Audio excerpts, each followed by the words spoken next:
Welcome to బావున్ recipes. కాకరకాయ ఉల్లికారం అండి. ఎప్పుడైనా ట్రై చేశారా? ట్రై చేయకపోతే ఒకసారి ట్రై చేయండి. చాలా అంటే చాలా టేస్టీగా ఉంటుంది, చేదు కూడా ఉండదు. కాకరకాయలని ముందుగా శుభ్రం చేసుకుని తొడుములు తీసుకోవాలండి.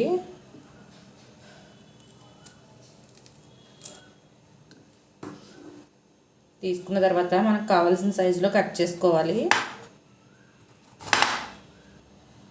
అన్నీ ఇలా కట్ చేసుకున్న తర్వాత మధ్యలో ఉన్న గింజలను తీసుకోవాలండి.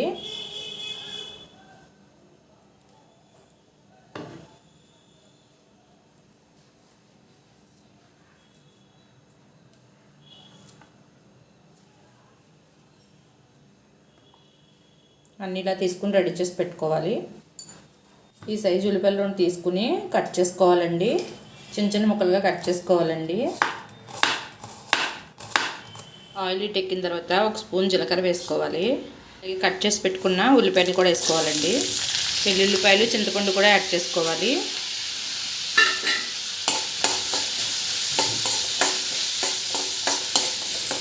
ఉల్లిపాయలు కలర్ వచ్చిన తర్వాత తీసేసుకోవాలండి ఒక ప్లేట్లోకి. అదే ప్యాన్లో మరి కొంచెం ఆయిల్ వేసుకుని శనగపప్పు, మినపప్పు, ధనియాలు వేయించుకోవాలండి. పప్పులు కూడా ఈ కలర్ వస్తే సరిపోద్దండి. ఇవి కూడా ఒక ప్లేట్లో తీసుకుని చల్లార్చుకోవాలి.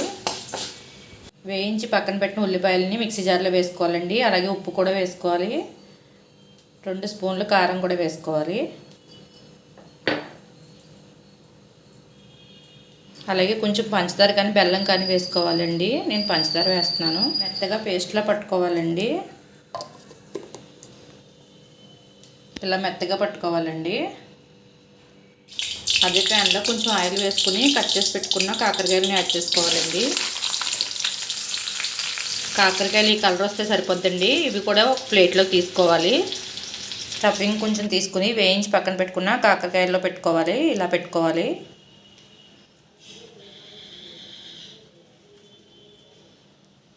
అన్నీ ఇలా రెడీ చేసి పెట్టుకోవాలండి. అన్నీ ఇలా స్టఫ్ చేసుకుని పెట్టుకోవాలండి.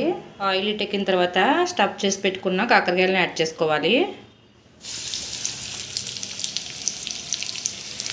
కాకరకాయలు ఇలా వేగిన తర్వాత కొంచెం కరివేపాకు యాడ్ చేసుకోవాలండి.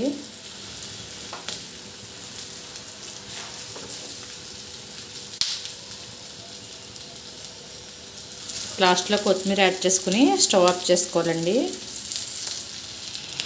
రెడీ అయిపోయిందండి కాకరకాయ ఉల్లికారం. మీరు కూడా ఈ ప్రాసెస్లో ఒకసారి ట్రై చేయండి. చాలా అంటే చాలా టేస్టీగా ఉంటుంది. కాకరకాయ తినని వాళ్ళకి ఇలా చేసి పెట్టారంటే లొట్టలు వేసుకుంటూ తింటారండి. చేదు అనేది కూడా ఉండదు. చాలా బాగుంటుంది. ఒకసారి ట్రై చేసి కామెంట్ చేయండి. ఈ వీడియో కనుక నచ్చితే లైక్ చేయండి, షేర్ చేయండి. మరిన్ని రెసిపీస్ కోసం సబ్స్క్రైబ్ చేయండి.